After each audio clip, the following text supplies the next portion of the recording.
இவருடைய இயக்கத்தில் நடிக்கணும்னு நீங்க ஆசைப்படுற ஒரு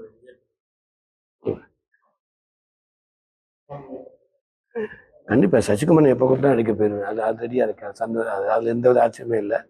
மற்றபடி எல்லா இயக்குனர் யாரு கூப்பிட்டாலும் கண்டிப்பா நடிக்க ரெடியா இருக்கு. இந்த இயக்குனர்னு சொல்ல முடியாது.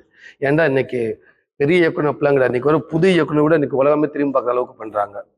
இன்னைக்கு நான் சாதாரண இயக்குனர் சொல்ல கூழாங்கல் டேரக்டர் PS வினோத்ராஜ் கூழாங்கல்னு ஒரு படம் பண்ணாரு. அடுத்த அவனும் சிவகார்த்திகேயன் தயாரிப்புல கொட்டுக்காளின்னு ஒரு படம் பண்ணாரு. அவர் சின்ன டேரக்டர் நினைக்கலாம். ஆனா உலகம் பூரா என்னைய கொண்டு போயிட்டாரு. இன்னைக்கு எத்தனை படங்கள் பண்ணேன். இன்னைக்கு அந்த விடுதலை மட்டும்தான் என்னை நெதர்லாந்து வெளிநாட்டு கொண்டு போச்சு. கொட்டுக்காளி டைரக்டர் ஜெர்மன் வரைக்கும் பெர்லின் வரைக்கும் ஒரு மிகப்பெரிய ஒரு பெஸ்ட் ஒரு ஃபிலிம் ஃபெஸ்டிவல்ல உலகத்தரத்துல ஒரு 3வது இடத்துல இருக்கக்கூடிய ஒரு ஃபிலிம் ஃபெஸ்டிவல்ல என்னை கொண்டு டோட்டல் வெள்ளக்காரங்க மத்தியில் அந்த படத்தை கொட்டுக்காளி படத்தை போட்டு காட்டி எனக்கு அவ்வளோ ஒரு பேரும் புகழும் கிடைச்சிச்சு. ஸோ அதனால சின்னவங்க பெரியவங்கலாம் கிடையாது. எல்லாரும் நடிக்க ரெடியா இருக்கு. உங்களுக்கு எந்த ஹீரோயின் நம்ம நல்லா இருக்குன்னு நினைக்கிறீங்க? தெரியுமில்ல சூரியோட எந்த ஹீரோயின் நடிச்சா நல்லா இருக்கும். ஆமா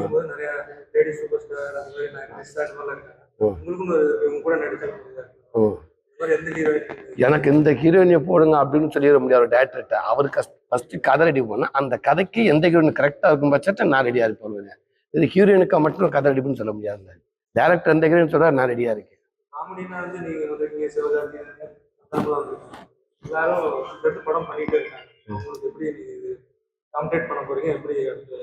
இல்ல அவங்க நல்லாவே பண்ணிட்டு நல்லா போயிட்டு இருக்காங்க. அன்பு தம்பி SK இன்னைக்கு அவருடைய ஜனங்க அவர் மிகப்பெரிய ஒரு இடத்துல வச்சிருக்காங்க. சந்தான சார் நல்லா போயிட்டு இருக்காரு. கண்டிப்பா என்னோட ட்ராக் எனக்கு கிடைச்சிருக்க இந்த வாய்ப்பை நான் மிஸ் பண்ணாம எனக்கு என்ன வேலையை அதை நான் பார்த்து போயிட்டு இருக்கேன். கண்டிப்பா நானும் ஒரு பெரிய கதை நாயகன் வர்றதுக்கான என்னோட முயற்சி நான் பண்ணிக்கிட்டே இருக்கேன்.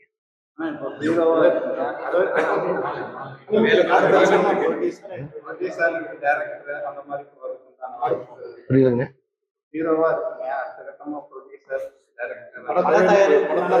இந்த வேலையை ஃபர்ஸ்ட் சரியா பண்ணிக்கிறேன். இந்த இடத்த தக்க வச்சுக்கிறீங்க. உங்க கூட பேட்டி பிடிக்கிறேன் இல்லையா, மரியாதையோட கொஞ்சம் கூப்பிடுறீங்க இல்லையா, இதை நான் தக்க வச்சுக்கிறேங்க. அதுக்கப்புறம் மற்ற விஷயத்த பார்ப்போங்க. தேங்க்யூங்க.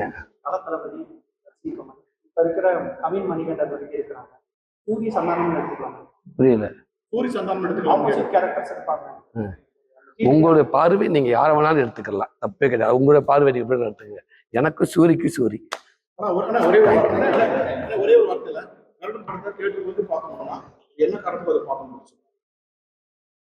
கண்டிப்பா ஒரு எல்லாத்துக்கும் 1008 வேலைகள் இருக்கு. அதை தாண்டி நம்ம எதுக்காக நம்ம சினிமாக்கு வரோம், ஒரு ரிலாக்ஸுக்காக சினிமாக்கு வரோம். அந்த ரிலாக்ஸ் வர நேரத்தில் நம்ம கொடுத்த காசுக்கு ஒரு நல்ல படம் பார்க்கணும்னு ஒரு ஆசை எல்லாத்துக்கும். கண்டிப்பா விடுதலை என் படத்தை பார்த்து எப்படி திருப்தி ஆனீங்களோ கருடன் படமும் உங்களுக்கு ஒரு திருப்தி படமா இருக்கும்னு நான் நினைக்கிறேன். கண்டிப்பா ஒரு ஃபேமிலியோடு வரப்போ நீங்க சந்தோஷம் போகலாம். தெரியல, அது ஆகஸ்ட் செப்டம்பர் கூட ஆகலாம். Okay, thank you.